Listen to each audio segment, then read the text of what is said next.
A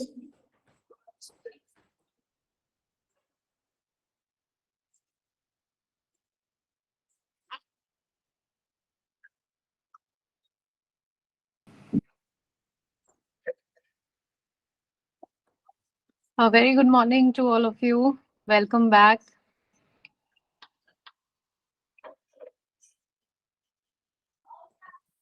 Good morning. Good morning. Good morning. Good morning. Good morning, all of you. Welcome again. This would be the second lap of our art therapy marathon. I hope you benefited from the first half. And for an information, all your certificates are uploaded um, on our website.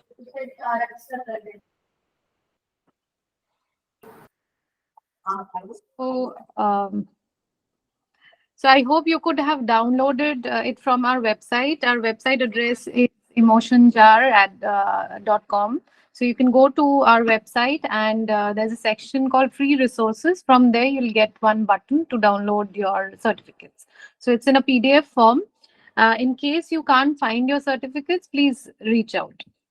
Okay, so that was for the part one of the art therapy marathon. So from today, we'll be starting off with yet another four sets of art-based therapy techniques, wherein we'll be exploring a little more in details about how to analyze and what are the symbols, what are its meanings, what are the color meanings. So we're going to explore that part also.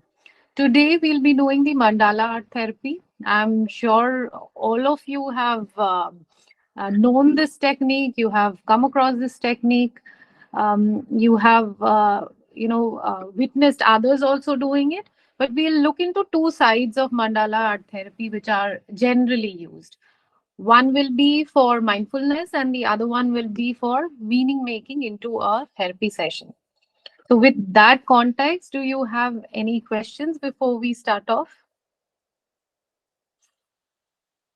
Okay, let's begin this way. That what do you know about mandalas? So, if someone can talk about it, that would be great.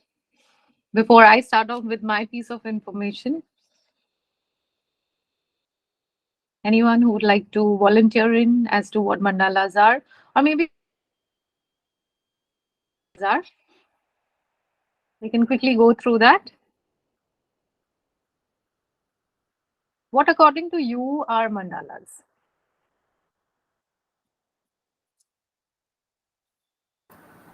There's no right or wrong answer. Expressing our art in Mhm. detailed way. Okay, expressing your art in a very detailed way. Wonderful. Anything else? Patterns that are drawn, drawing beautiful patterns. Okay. Any other Good morning. response? Good morning. Yes, so what I know about mandala art is like it's a Buddhist form of art, and here it demonstrates that nothing is permanent in your life. You Mhm. work hard, and one day or the other it will go away. So you have to accept the reality that nothing is permanent. So, like when we experience certain emotions, we experience it for a while, and then if we work on, we can move ahead. Wonderful. Thank you so much. Actually, that's the sense you have already spoken on my behalf. Okay, so I'm getting a number of responses. That's great. So the last response, which ma'am said, was actually true.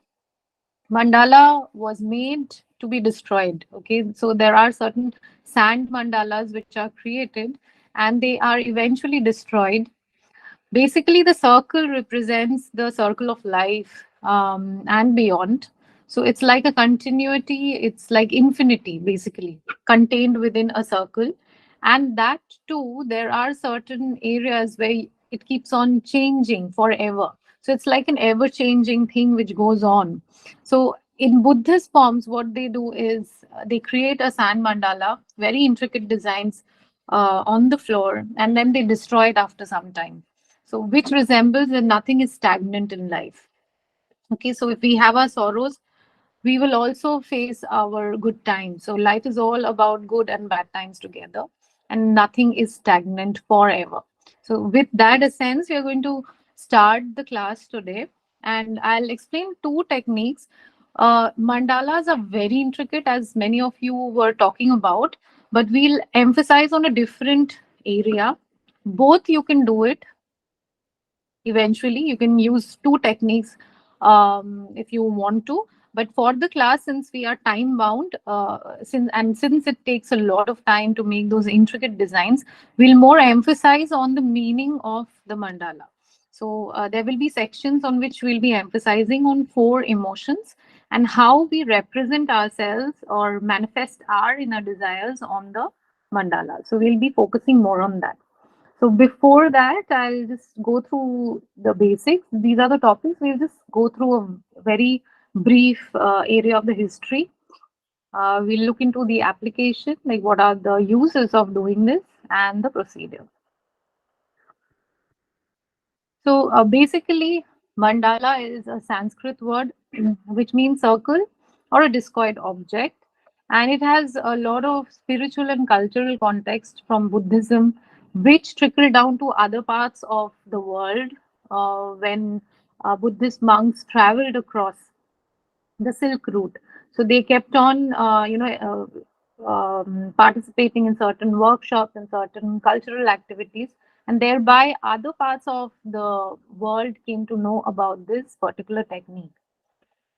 So we see certain implications in US origin, UK.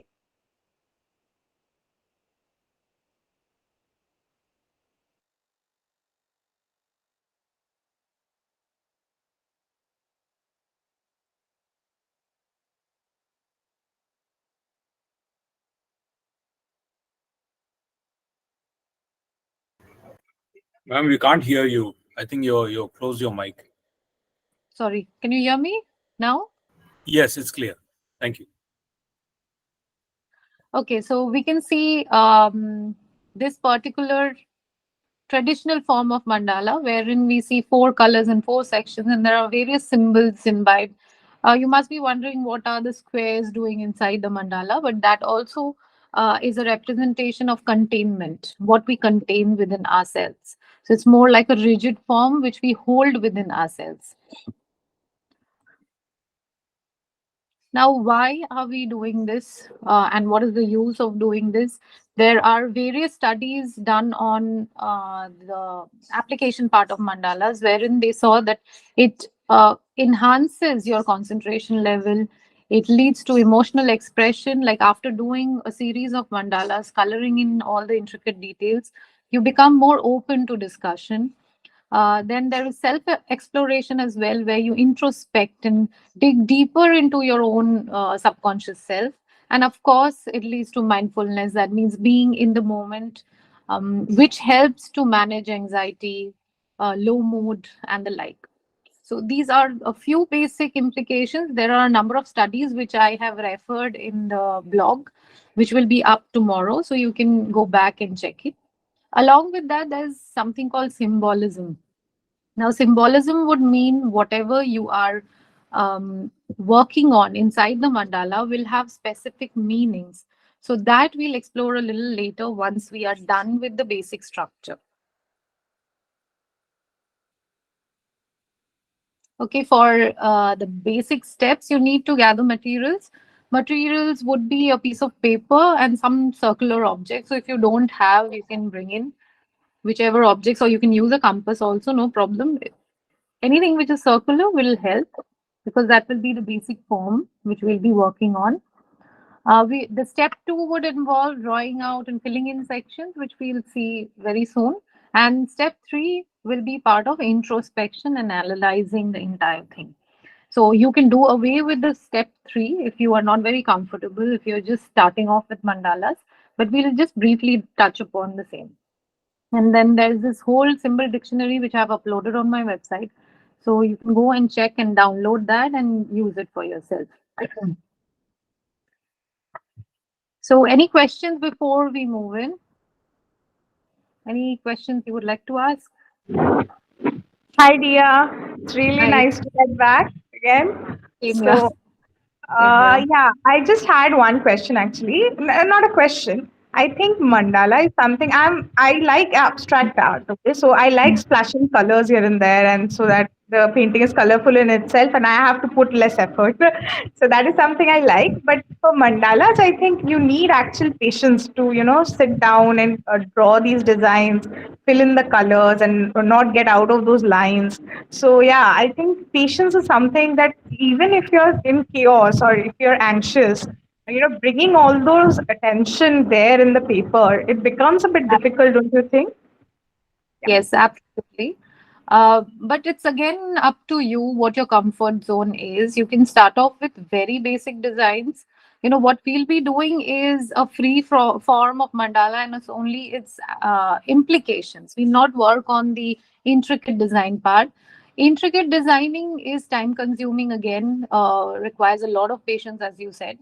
So it can be a lot challenging for people who are just starting off or a little restless in the mind. So what you can do is start off with very basics. We'll just go through a few basic steps as to how you can create, after which you can fill in with the meaning of each section. Okay, so meaning making is more important in this art based intervention. However, you can buy mandala books which are already printed. You need not make the designs if you're not comfortable, because in here you need a little bit of artistic skills or maybe geometric skills, if I have to say. But if you're not comfortable, you're free to do the second part of it. Okay, so those who are struggling with concentration can very well buy mandala coloring books and start filling in with different colors, because that kind of ensures that you're mindful, you're in the moment, and your concentration levels also increase over a period of time. So it's like a little bit time consuming. Any other questions? Welcome. Any other questions? Okay, so I'm moving in with the technique how to use this. So generally what we'll do is what we generally do is make a larger circle and a concentric inner circle. So basically the inner circle, which you can see where the spokes are coming out, that's you. Okay, that's at the center. If we go by the context of Uri Bronfenbrenner's theory, that's the inner self, that's you who is radiating outwards. So mandalas are always from inwards to outwards, wherein you are moving from within you towards your social self and to a higher awareness. So it's more like you, then your family, then your friends and other people, colleagues, and then the rest of the society, and then there's the higher consciousness. So this is basically the representation of your whole system. Okay, so you can start off by drawing a larger circle. Within that, you can draw a smaller circle. Alternatively, you can also have a number of sections inside the circle. What we'll be doing today is the second one, like the larger circle, within that the smaller circle.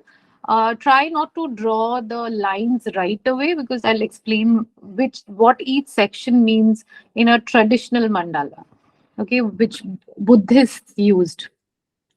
Okay, so I'll just give you some time to draw. I've got a CD and one container, so you can use anything, a compass, anything which suits you. CD is easier because you've got two holes, one the smaller one and the larger one, so it's easier. If you don't have, you can do it as a rough for the time being, freehand, and then you can copy it, maybe later work on it. So I've done something of this sort. I hope it's visible.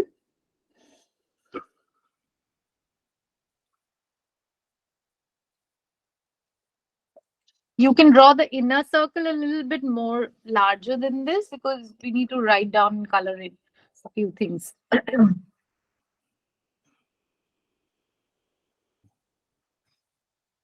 The next few slides, I'll show you what exactly, how it's done the traditional way. Those who are comfortable with drawing. See, there are repetitive designs wherein you fill in each section with the same kind of a design. It can be a floral design. It can be something which is boxy by lines, straight lines. It can be floral. It can be any other geometric design you would like to fill in. But as per the rules of mandala, it has to be the same for each section which you are filling in. So you can have concentric circles, a number of concentric circles. Within each, you can have certain designs wherein you repeat. This may seem to be very complicated, but once you start doing it, you'll see that it's pretty easy. You just need to copy the design in every section. So I'll send this PPT across in the group.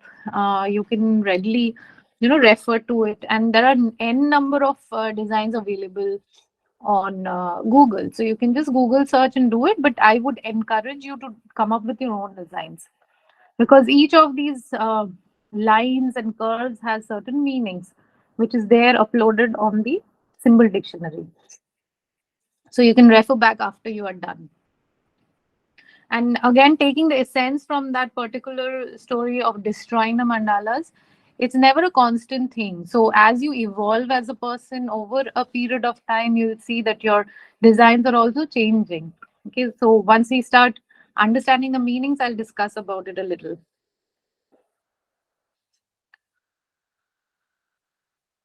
See, the left one shows you how things are done. It's a pretty simple design wherein you are filling in with each of these, curves and lines for each of these sections which you have made. So this pretty much takes around an hour. So avoid doing it with clients who are hyperactive or restless in the mind, who have ADD issues. They might just feel uncomfortable doing it. But otherwise, if you can have printed sheets, they enjoy it. As per my observation, they pretty much enjoy coloring in. So you can have two alternatives, so do it on your own or just print it out. I can forward a number of designs for you to download and print, but there are also free resources available everywhere. So these are few basic designs. You can see it would not take a lot of time. So what people do is these small designs which you have here, they kind of color in with the same color or maybe different colors. Now, if we look at the right-hand side design, which is kind of completed, if people are using maybe sets of, red, yellow, orange, that has a separate meaning. If people are using more of blues and greens, that has a different meaning. So you might just refer again back to the symbol dictionary where color meanings are also given and try to understand how they're feeling at this point of time. So along with the criteria of being mindful, you will also get an insight as to how currently you are feeling about your entire situation, or if there are certain warning colors or excessive usage of colors, you can also tap into that problem area and discuss certain issues regarding that. Any questions here? Because this technique is pretty Yes. simple. Yes, Yeah, yes. in case of a pre-printed designs, Mhm. uh, there is not much creativity on the part of the individual. No, no. So the interpretation can go wrong in that case because it's already printed by somebody else. We may not interpret the lines and curves part, but you can always interpret the color part. So Right, that right. restricts, but still it's possible. Okay, but Thanks. the primary goal is for mindfulness. So if you have younger children or teenagers specifically, or even adults who are extremely anxious, nervous, fearful, you can start off with mandalas because that kind of calms down the nervous system. So when you are filling in small spaces, what your brain perceives is a sense of calmness. It triggers the parasympathetic nervous system, which calms you down. So there are a number of scientific papers on it. I will give you references wherein you can read it for your own knowledge. So that kind of effective for people with concentration issues or anxiety issues wholly. Okay, these are very effective for them. Right. So I got Thanks. welcome. I got one student who was extremely anxious, could not express herself. But over a period of time, when she started doing mandalas and she made beautiful designs, she opened up. Maybe not to the fullest, but I observed her change over a period of time. And she used to engage in coloring these small spaces almost every day, which is highly recommended for people with anxiety issues. Right. So it's more like a meditative thing, but you're not doing meditation. It's more switching to mindfulness. Okay, many people are not comfortable with meditation, so they can readily use this method. So this is the most simplest way you can carry forward. Sorry, carry forward with mandalas. But now we are going to look into a more, you know, what do I say, interpretive part of mandalas, which would represent the traditional ways how mandalas were created and why they were created. So referring to that, basically mandalas has four sections, which I'll be discussing. I'm not able to share the picture somehow, but maybe I can do it for you all. So each of these sections represent our matter, the body matter, which is the basic bottom line of all philosophical outlook about life. So according to Buddhism, the mandalas have four sections to it. The first section, not exactly four major sections, and then three tertiary sections, which comprise of air, water, fire, and earth.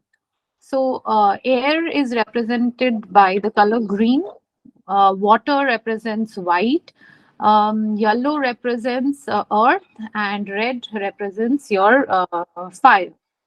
Okay, so these are the elements which are comprising the mandalas. So, what you do is this circle which you have made, put a cross across, this kind of a thing, wherein you are intersecting two lines here. Okay, so I'll just draw it. I don't have a scale here, so I'm drawing it freehand. In fact, you can refer to this and draw. This particular mandala here on the right hand side, you can have the cross intersecting. Do not draw the vertical and horizontal lines.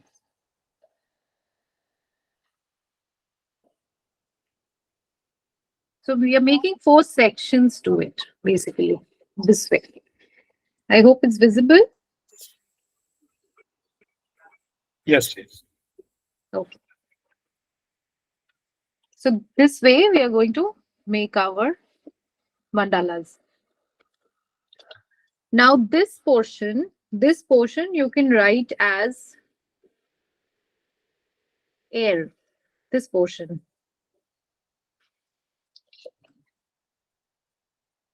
On your right, this portion on my right basically is water. So opposite to air would be earth, and opposite to water would be fire. So this is the entire structure.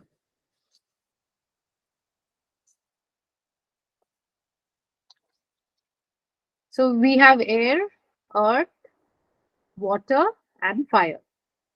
So which you can see it's contradictory to each other. Air is on top, earth is on the bottom. Water has cooling properties and fire has energy properties. So these are the four sections which the traditional mandala had. At the center, this center is ether. Ether is basically space, void. ETHER. So this is what space is. Now the concept is from space, these are created to sustain life form, and this is ever changing.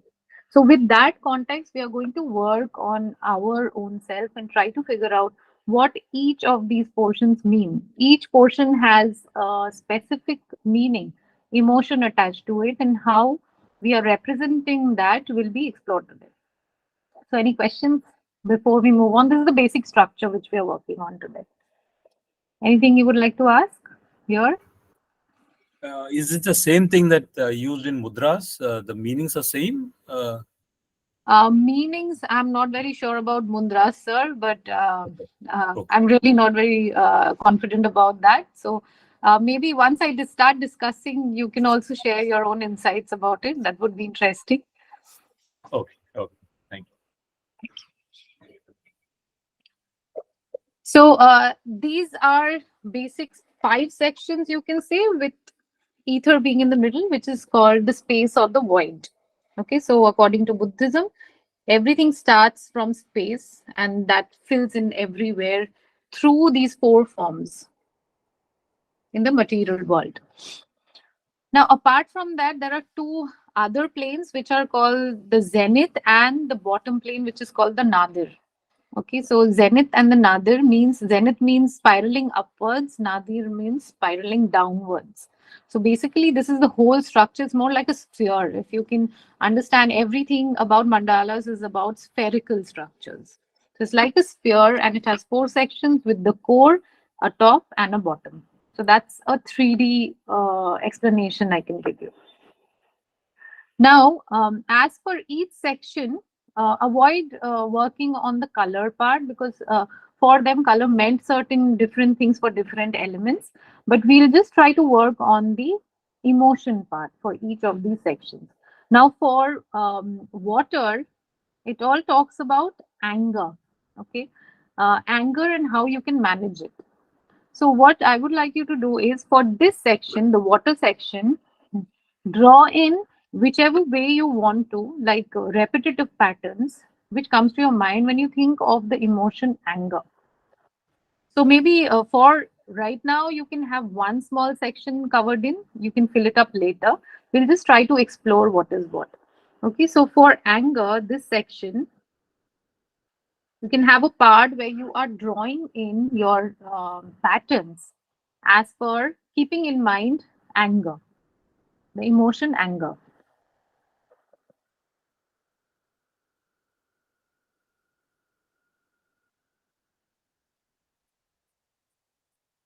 I'm drawing mine. Maybe you can draw yours meanwhile.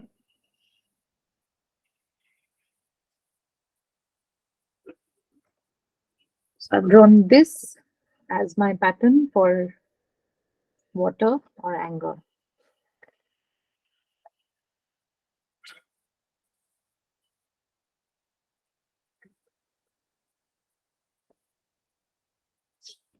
Next would be your earth, which is related to pride.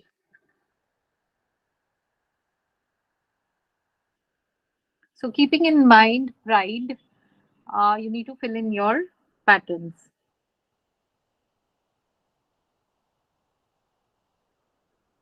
I think I'm more or less doing the same patterns again.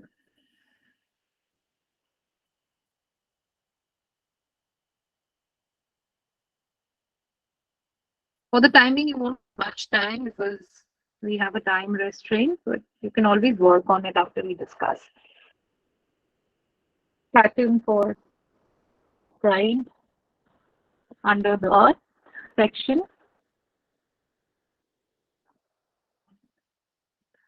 The fire section is greed. You can have one pattern for greed.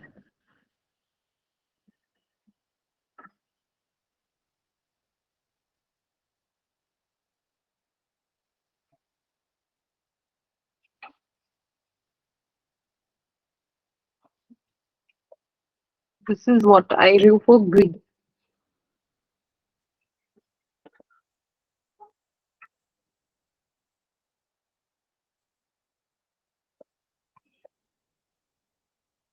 And last section is air, which is envy.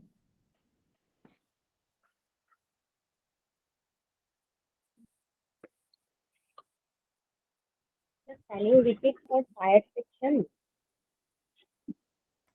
Sorry, ma'am. I'm repeating it. The water section is for anger. The earth section is for pride. The fire section is for greed. And the air section is for envy. Thank you, ma'am. So we see the, basic, what do we say, instincts of a human being. These are there to protect us from certain personal dangers, emotional dangers. So this is how the mandalas are represented. Okay, so again, anger pride, greed, and envy. So these are the crux of negative emotions which we generally harbor within ourselves. So according to mandalas, what we represent, the symbolism I'll talk about, but what we represent, we try to navigate to the more zenith points. That means we spiral upwards rather than spiraling downwards, which is the nadir points.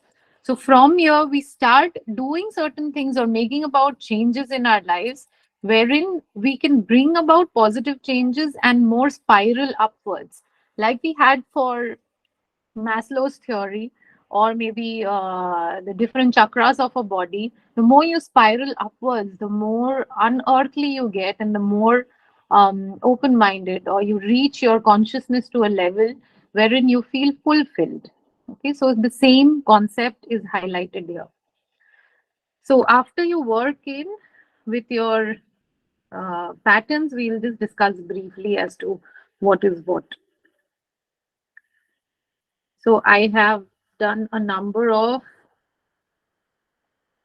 mine one is not very organized because I'm just writing down for your references. So this one was for envy. So my emotions represents for anger, it's more spiky and straight lines. Even for pride, I have spiky and tooth-like things.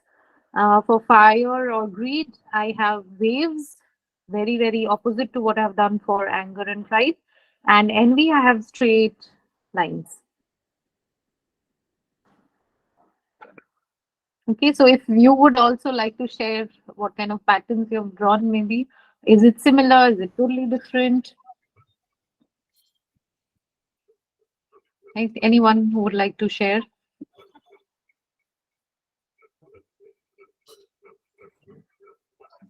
I have a question here. Can I ask? Yes, sir. Please. Like, for example, for me, Earth, Mhm. I kept little wavy type.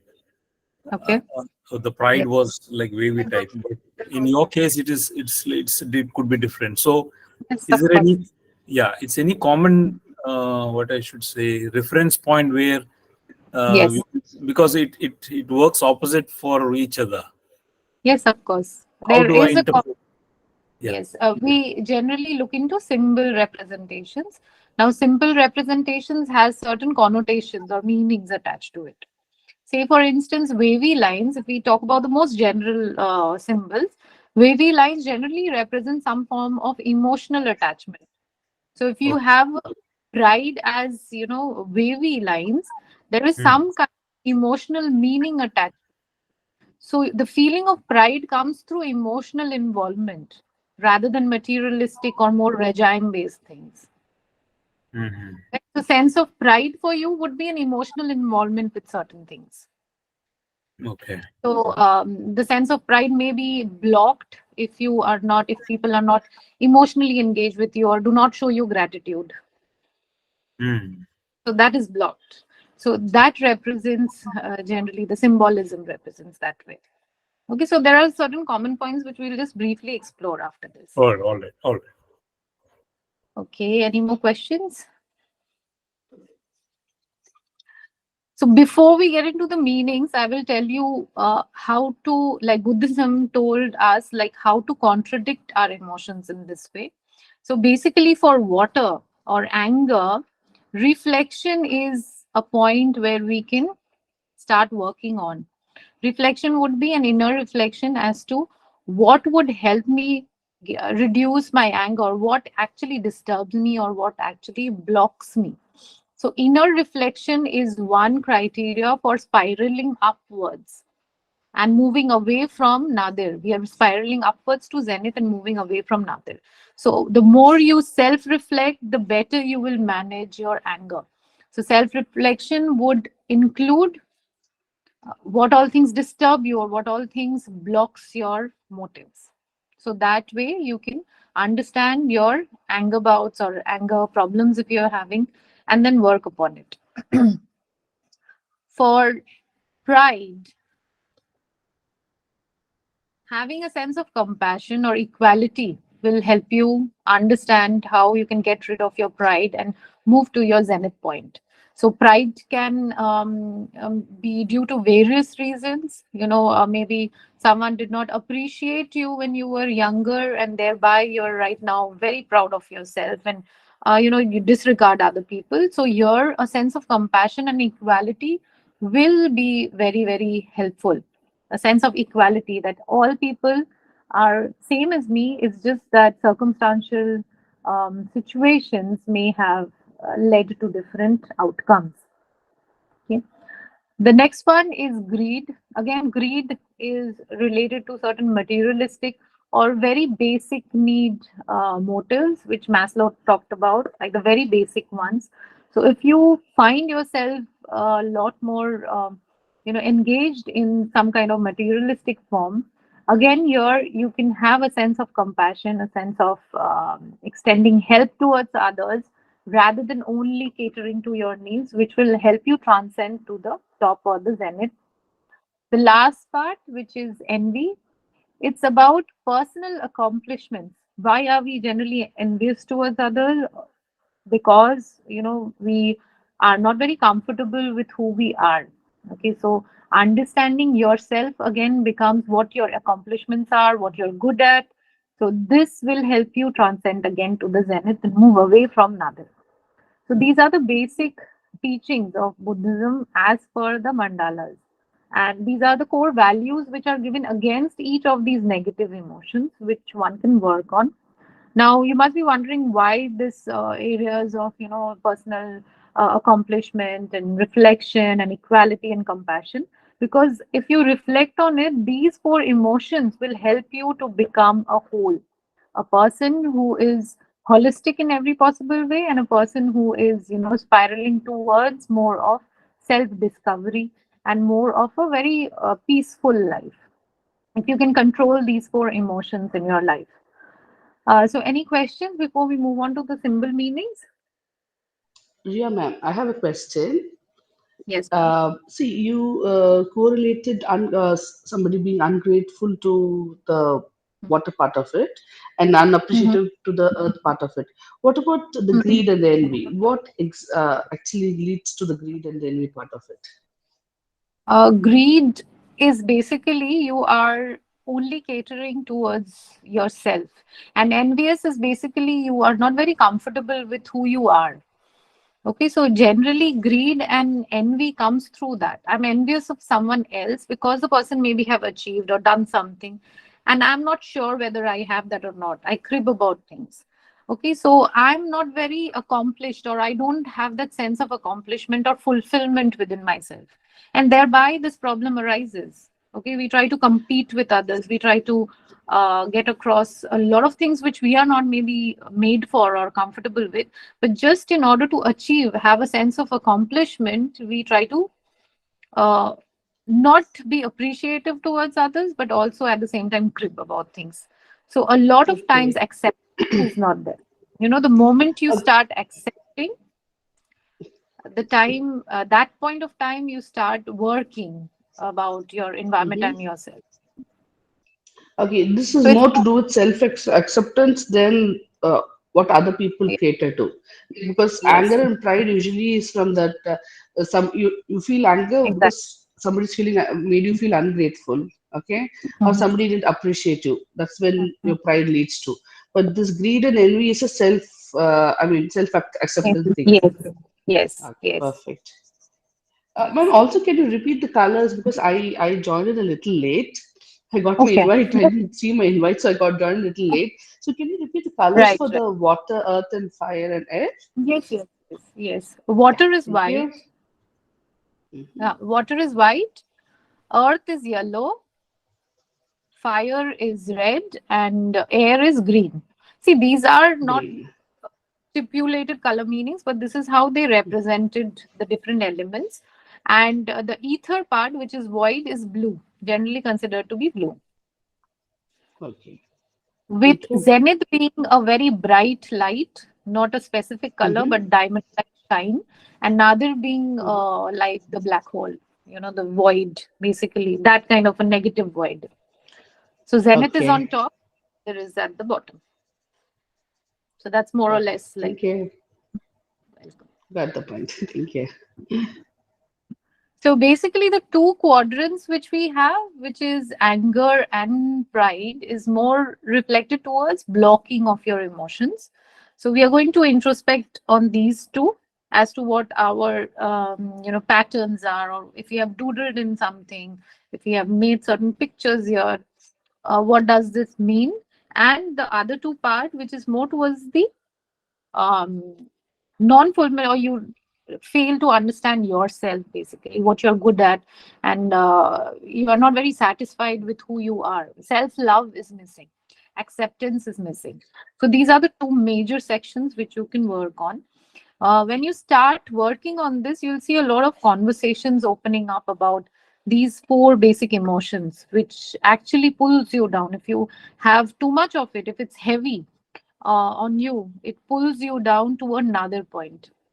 Okay, wherein bouncing back to even the basic level becomes very difficult.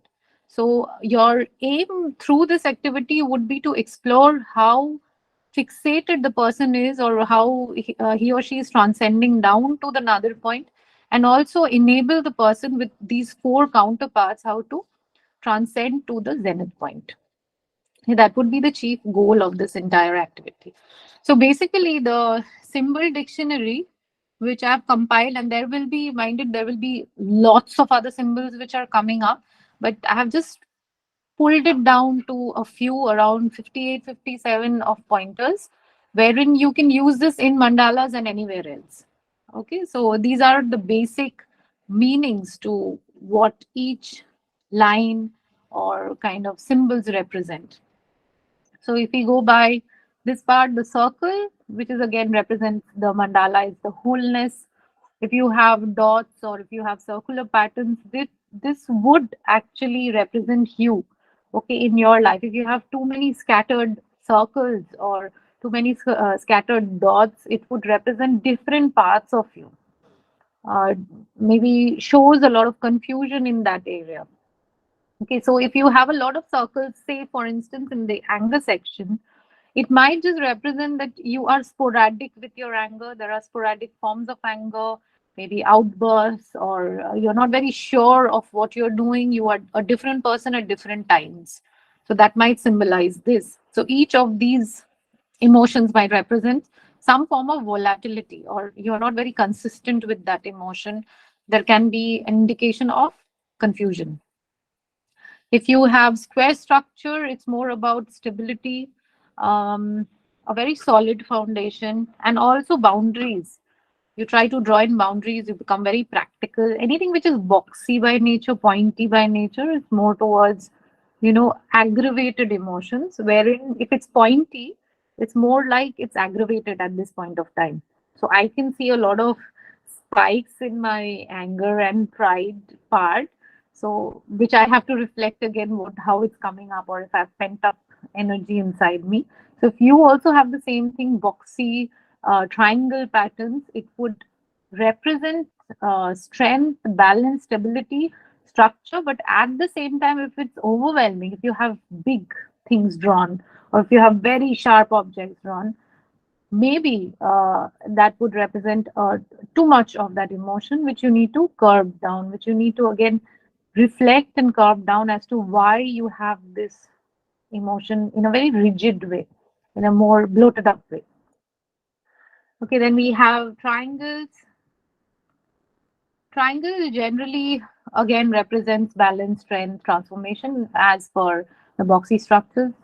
Also, too much of it might represent a kind of bluntness in your attitude. Spirals are continuous movements, it's like continuous growth, but if it's found in students, say for instance, it's okay. But if in adults, if you find too much of spirals, that would mean a lot of fickle mindedness regarding career, regarding what they're doing, maybe family also to an extent. So if you see a lot of spirals, or maybe circular objects like a jalebi, if you see those spirals inside, it might represent that there's a never ending confusion for the person, and the person is never satisfied with things.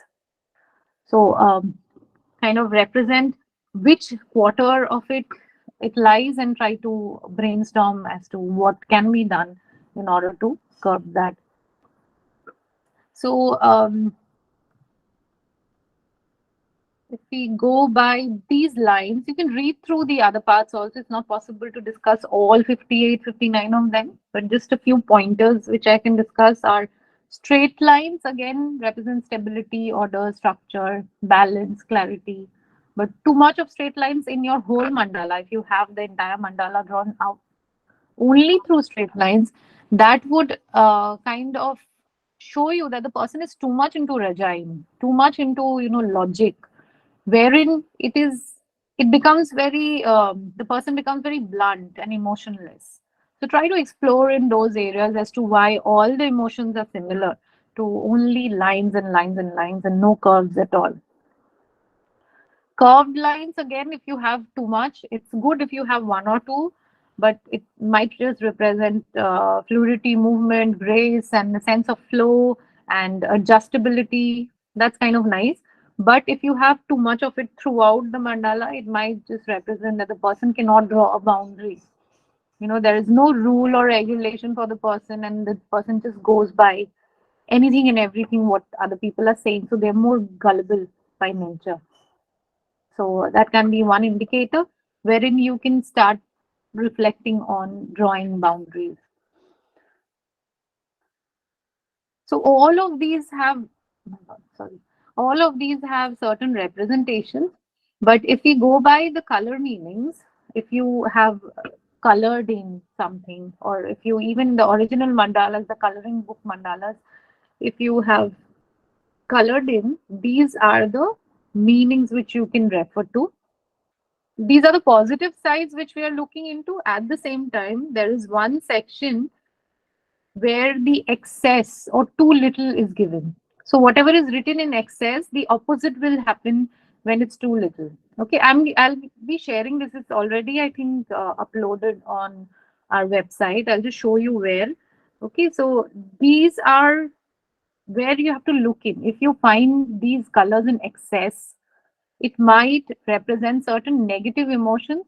Also, going by, say, anger, if a person is doing a lot of red in anger section, that might represent a lot of pent up passive anger or maybe active anger. Both ways can be reflected. So you need to tap in as to what color the person is using in that particular section of the negative emotion.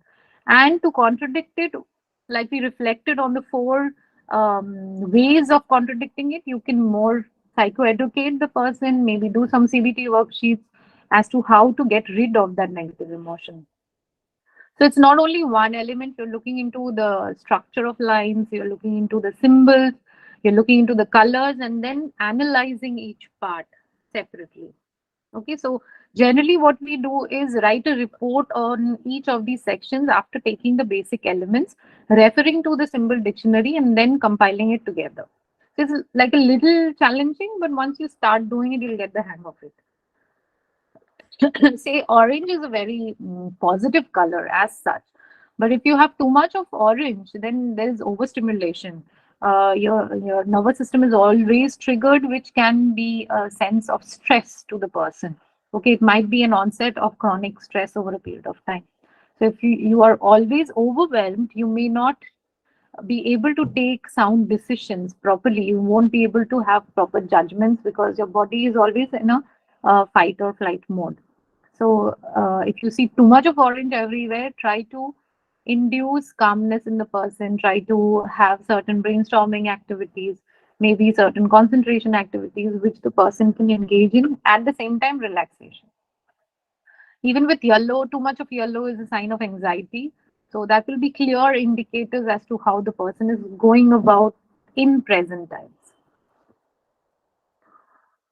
Again, these colors have different meanings. I'm not getting into a very detailed thing.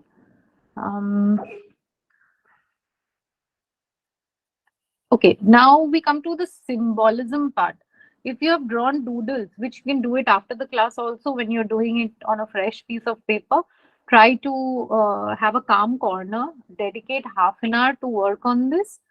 Uh, the class was basically to teach you certain things. Now you can apply it in your own way. Avoid going through the symbol dictionary in the first place. Okay, so I just browse through it. Do not go through it right away.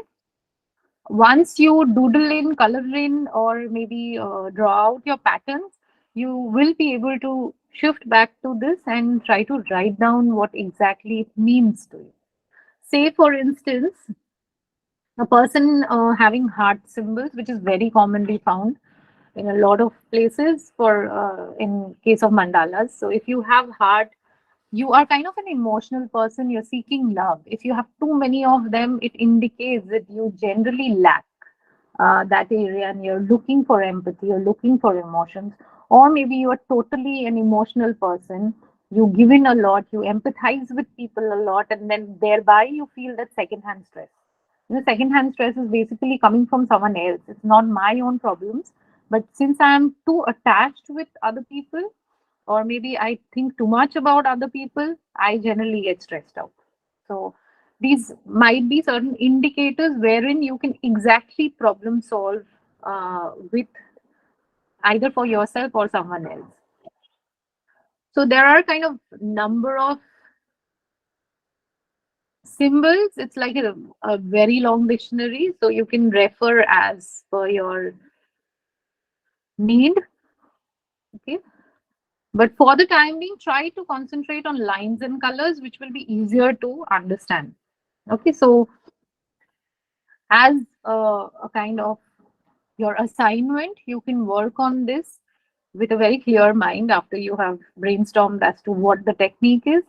Um, Fill in the four quadrants with doodles, with colors, with lines, with symbols, whatever you want to, and then try to reflect. Reflection questions which we generally have is basically whether I have this emotion in greater number or in a very balanced state or very less in number. So you must be wondering, why is anger required in life? See, anger is a motivator. Why do we need these emotions? Anger is a motivator. You take actions if you're angry. Okay, so utilizing it in a proper way will help you rather than destroy you. Same thing with pride. If you don't have a sense of pride, or you don't have a sense of being proud about yourself, you might face challenges of being very unsure and timid and anxious and this. So a little bit of pride is required. Then you have greed. If you don't have greed, you don't again have the motivation to work hard or to do something in life for your own comfort, for your family's comfort. So if people are very low on this greed part, you will see they are more or less procrastinating thing. They don't have drive. They don't have career goals. They might be very lethargic and unwilling to do any work. Okay, so very less in here. And also envy. Envy is required in order to, introspect as to how good you are. Moderation, but not too much. If you are not competing with others, if you're not having that sense of, what do I say? Okay, he or she is better than me, you will never land up doing anything. So these two forces again propel you to do certain things. And this concept can be very useful for students as well. When you're trying to discuss their career goals, or you're trying to figure out why are they not working. So it can be a matter of a lack of confidence, a lack of a lot of procrastination issues. These can be certain areas which will come up through this technique. We'll have a lot to discuss over these four parts. Okay, so this is more or less the technique which I figured out maybe can help you out. um, all four of them will holistically show you who you are as a person in void. In void, in the sense, from nothingness, you're growing as a person. So, ether, the middle part, you can write something about yourself, who you are as a person after you analyze the entire thing. So, that will come last, the blue part, which is there. Okay, so this is more or less a technique which you can use. I would like to ask now if you have any questions. We still have 5-6 minutes to work on.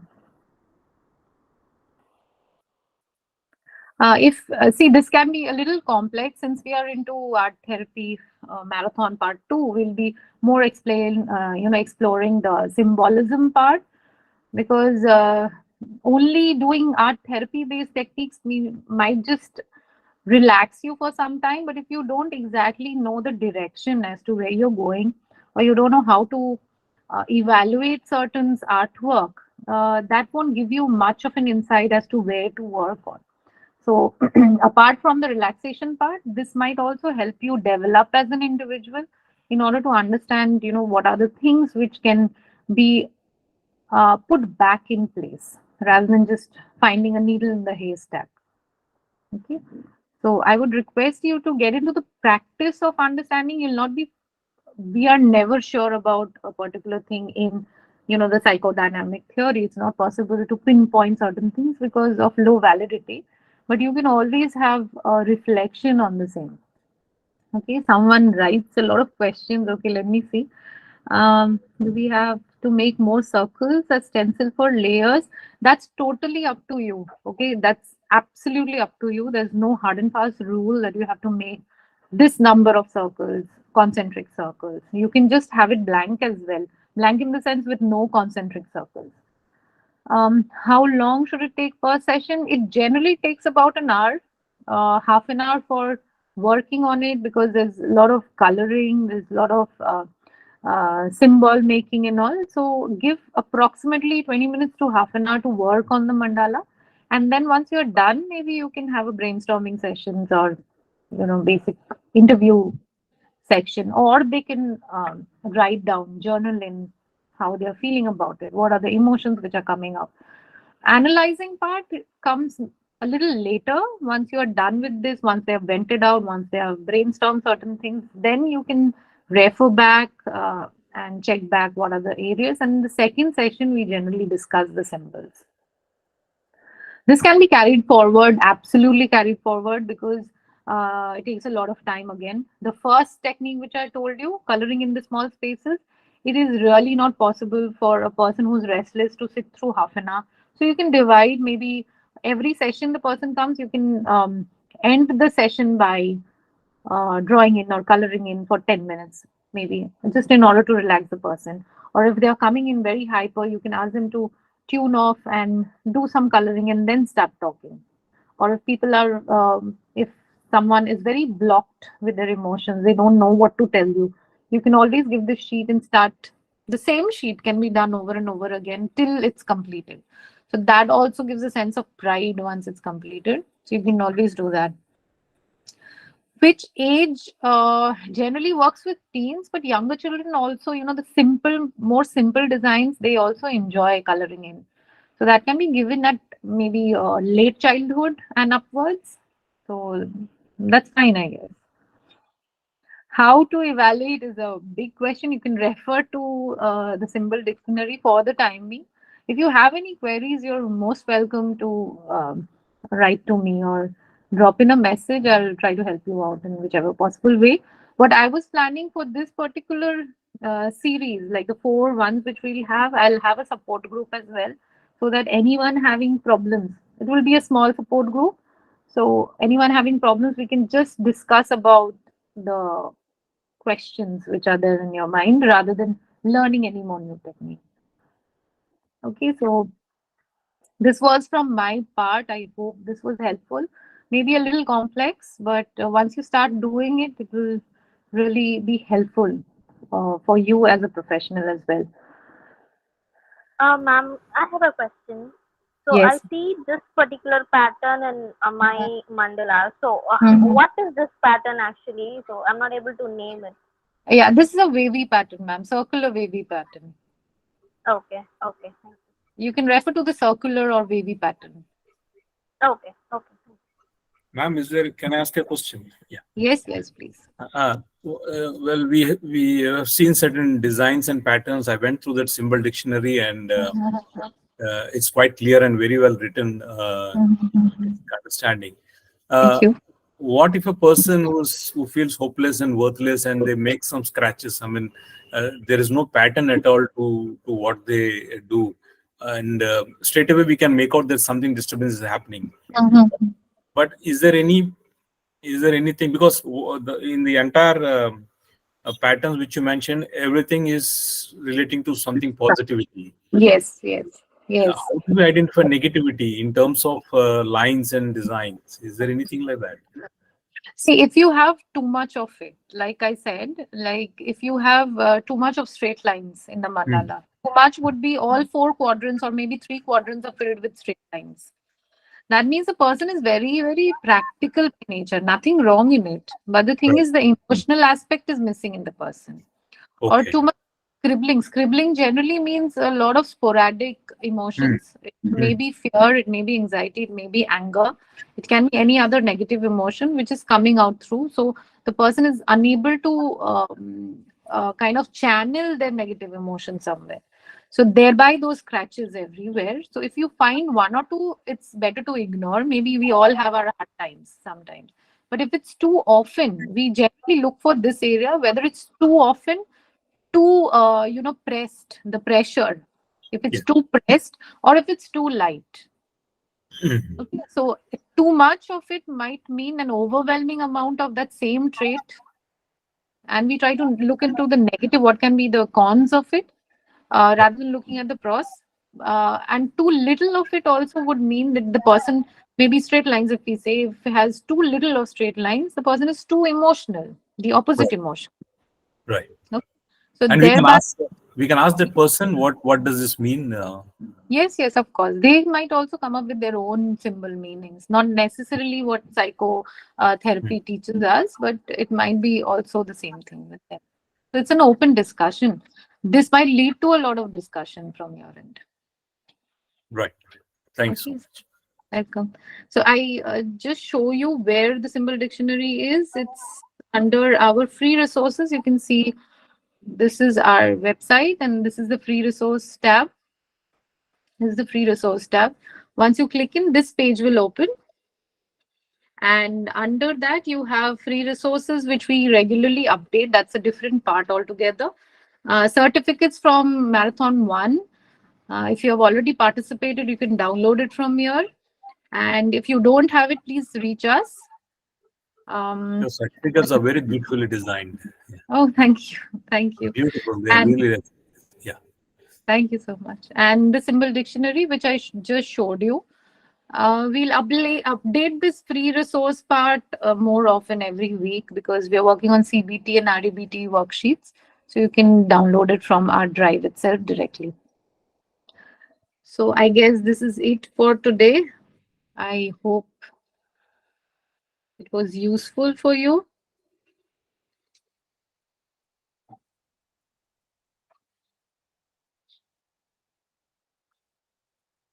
Okay, for today, I am putting a stop to our discussion for the timing. And this entire thing will be online on our website. It will be recorded. This recording will be available on our YouTube channel. So someone who wants to refer back, you can go and refer back. And if you have any questions, please drop in a message. I do not open the group because then it just gets spammed. So if you have any personal questions, you can drop me a message. Okay, thank you so much. Thank you so much, ma'am. Thank you for Thank your time. you. Thank you, Thank you ma'am. so All much. for Would love to coming. join more classes. See you next week. Bye bye. Ma'am. Yes, ma'am. Thank you. Bye.